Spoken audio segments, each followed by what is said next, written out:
کوئی شخص آپ کے ساتھ زیادتی کر رہا ہے، ظلم کر رہا ہے، ناانصافی کا معاملہ کر رہا ہے،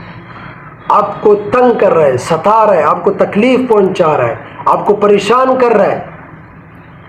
تو قرآن کیا کہتا ہے؟ قرآن کی تعلیمات کیا ہیں کہ ایسے موقع پر کیا کرنا چاہیے؟ تو قرآن کہتا ہے کہ بدلہ لینے کے بجائے، طعن و تشنیع کرنے کے بجائے، غصہ نکالنے کے بجائے، غیبت کرنے کے بجائے، بغض و حسد رکھنے کے بجائے، گالم گلوچ کرنے کے بجائے، لڑائی جھگڑا کرنے کے بجائے اپنا معاملہ اللہ پر چھوڑ دو۔ اور اس طرح کا وَأُفَوِّضُ أَمْرِي إِلَى اللَّهِ، میں اپنا معاملہ اللہ کے سپرد کرتا ہوں، اللہ کے حوالے کرتا ہوں، میں اپنا معاملہ اللہ پر چھوڑتا ہوں۔ جب آپ نے یہ کہہ دیا میں اپنا معاملہ اللہ پر چھوڑتا ہوں، بس اللہ پر جب آپ نے چھوڑ دیا پھر اللہ ہی کافی ہے۔ ان اللہ بصیر بالعباد، یقیناً اللہ تعالیٰ اپنے بندوں کو خوب دیکھ رہے ہیں۔ یہ جملہ اس کے ساتھ کیوں لیا ہے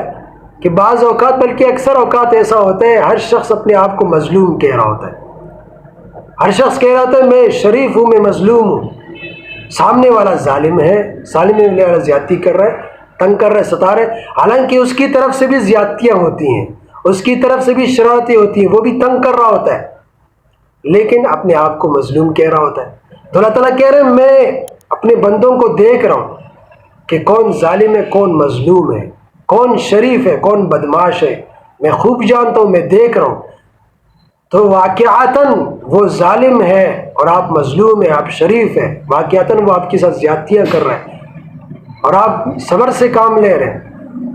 تو پھر اور آپ نے اپنا معاملہ اللہ کے حوالے کر دیا تو پھر اللہ اپنے طریقے سے ان سے نمٹے گا۔ تو لہٰذا ایسے موقع پر صبر اور حوصلہ سے کام لے، برداشت سے کام لے، اپنا معاملہ اللہ پر چھوڑے، پھر دیکھیں کیا ہو۔